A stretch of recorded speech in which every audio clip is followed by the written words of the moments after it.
जन्माष्टमी का त्योहार जैसा कि आप जानते हैं कि आज के दिन है, यानी कि 18 अगस्त को है और इसी दिन पर ठीक 12 बजे कुछ खास क्रियाएं करी जाती हैं जिनको अगर आप कर लेते हैं तो इससे तुरंत ही मनोकामना पूर्ण हो जाती है। लेकिन काफी लोग इस बारे में नहीं जानते हैं कि जन्माष्टमी पर किस प्रकार यह क्रिया करी जाती है। तो इस वीडियो में बिल्कुल विस्तार से हम आपको समझाएंगे और हर एक पॉइंट को सही से समझना और जानना बेहद आवश्यक है, क्योंकि केवल तभी इस खास क्रिया का इस्तेमाल किया जा सकता है। तो ध्यान से इस वीडियो को देखते रहें और हर एक स्टेप को बिल्कुल ध्यान से समझते जाएं। सबसे पहले तो वीडियो को लाइक करके कमेंट बॉक्स में जय श्री कृष्ण और जय श्री राधे अवश्य ही लिख दें। हैप्पी बर्थडे भगवान श्री कृष्ण भी अवश्य ही लिख दें। तो दोस्तों, जैसा कि आप जानते भी हैं कि जन्माष्टमी पर ठीक 12 बजे भगवान श्री कृष्ण का जन्म होता है और इसी समय काफी लोग व्रत भी खोलते हैं, चांद को देखकर खोलते हैं।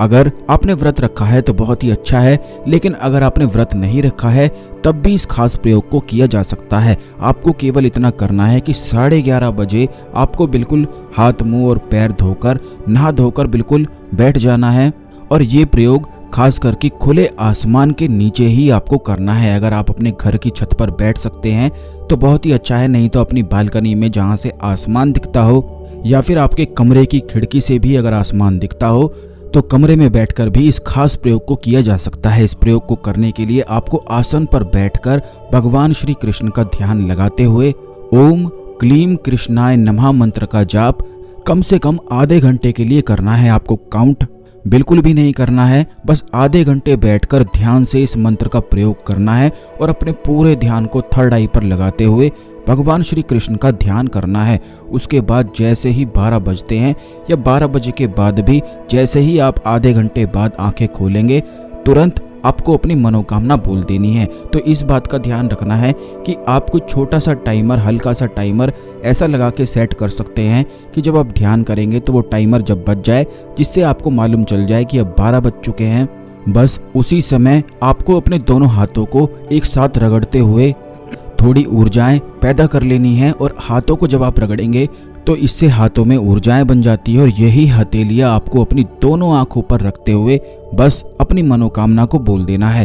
तुरंत जैसे ही इस क्रिया को अगर आप कर लेते हैं और सही से कर लेते हैं तो यकीन मानिए कि आपको बिल्कुल ब्रह्मांड से ऐसा सिग्नल और ऐसा संकेत प्राप्त होता है कि आपकी मनोकामना तुरंत ही पूरी हो चुकी है, क्योंकि स्वयं भगवान विष्णु ने इस नक्षत्र को, इस समय को चुना है जन्म लेने के लिए। तो आप ये सोच सकते हैं कि इसी समय में कितनी ज्यादा अद्भुत और शक्तियां विराजमान ब्रह्मांड में होती हैं और ये समय कितना शक्तिशाली हो सकता है।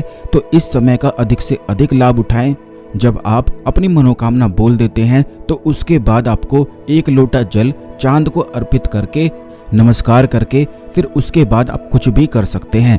इसी प्रकार आप बहुत सारे बीज मंत्र भी इस रात्रि पर सिद्ध कर सकते हैं। जैसा कि पिछले वीडियोस में हमने आपको काफी बार बताया है कि क्लीम आकर्षण का बीज मंत्र होता है, इसके माध्यम से कुछ भी आकर्षित किया जा सकता है।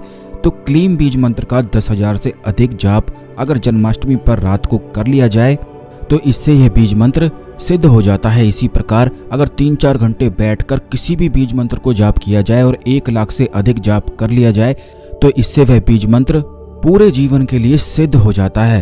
तो इसी प्रकार आप किसी भी बीज मंत्र का इस्तेमाल करके उसे सिद्ध कर सकते हैं। जिस प्रकार हमने क्रिया बताई है उसी क्रिया का इस्तेमाल करते हुए कोई भी बीज मंत्र को सिद्ध किया जा सकता है।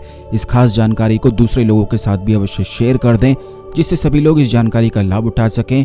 चैनल को अवश्य सब्सक्राइब कर लें, बेल बटन अवश्य दबा कर रखें, जिससे वीडियो मिलती रहा करें। तो मिलते हैं अगले वीडियो में। ओम नमः शिवाय, हर हर महादेव।